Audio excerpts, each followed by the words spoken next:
అయ్యగారు నా పరిస్థితి బాలేదు, నా గురించి ప్రార్థన చేయండి.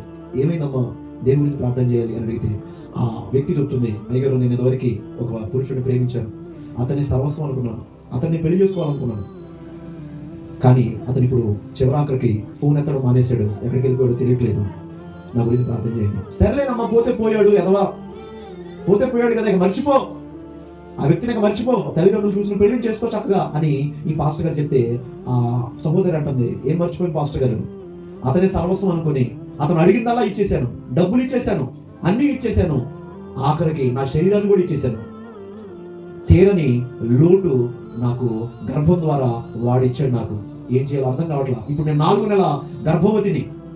అయ్యో అవునా, 4వ నెల గర్భవతి, సరేనమ్మా ప్రార్థన చేద్దాం, ఏదో ఒక దేవుడు నీ దారి చూపిస్తాడు అని అంటే ఆ పాస్టర్ గారు ఆవిడ అంటుంది, ఏం దారి పాస్టర్ గారు, వాడు 4 నెలల గర్భం ఇవ్వడమే కాదు, వాడికి ఉన్న రోగం HIV AIDS నాకు అంటించి వెళ్ళిపోయాడు.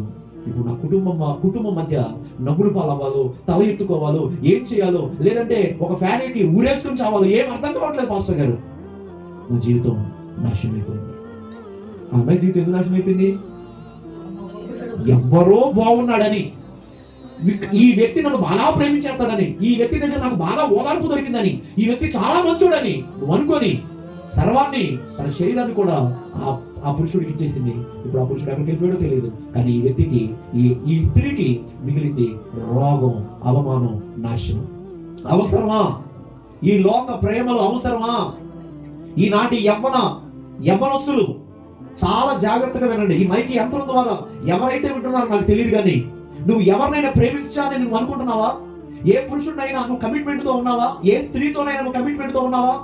అయితే నువ్వు ఒక తెలివి కలిగిన వాడివైతే, నువ్వు తెలివి కలిగిన స్త్రీ అయితే అర్జెంటుగా దాన్ని నువ్వు విడిపించేసుకో.